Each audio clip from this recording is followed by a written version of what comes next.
Ik ben Rowan, ik ben Jorn hier en ik verkeer je Grent-Wiederdijk. Het gebeurde toen ik in Greesloon, mijn mam en mijn broertje naar het loon te gaan omdat hij door een Schiphol waren weer. Toen mocht ik wel wat van die Schiphol zag.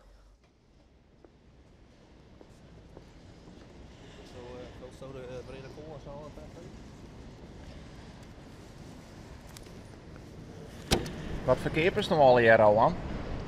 Schiphels, kool, wattels, pastinaak. En waar ben we hier nou? In een score van Heid. Eigenlijk van mijn pak en beppen. Hoe gaat het op nou met de verkeer? Goed, ik had nu al €1000. En wat was u uiteindelijk met de zinten van? Een trekkerkeepje. Wat vind je nou zo leuk om?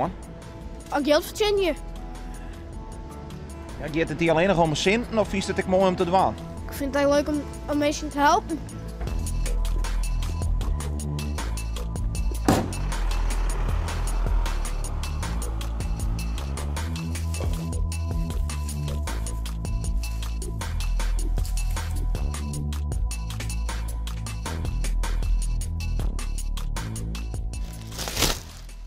Wat doe je nou?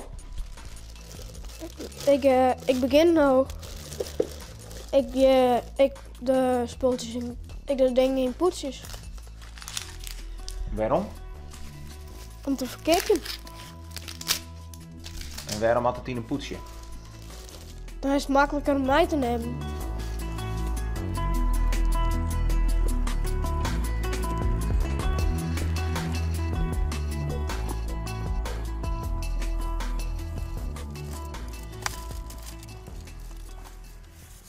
En wat staat er nou weer op elkaar, hè?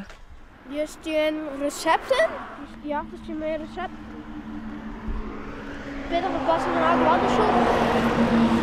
Pastinaak, mijn reden Schiphels. En laten we nou eens even het verhaaltje aan de overkant van het dak rennen. Wat staat erop? Op dit papiertje. Is het dus voorlezen? Ik vertaal het even in het Fries, ja? Hoi, ik ben Roman Steers en ben Jorn hier. Het boerenleven en werken vind ik heel leuk. Mijn heid is biologisch akkerbouwer plus een beetje gangbaar akkerbouwer. De grinten in deze kaart ga ik speciaal voor die uit het loon uit de score halen. Super vers. Mijn man vindt het fijn dat ik dit net als doen in plaats van op de laptop te gamen. Vandaar dat we dit bedacht hebben. Eet of wat smakelijk van de groenten.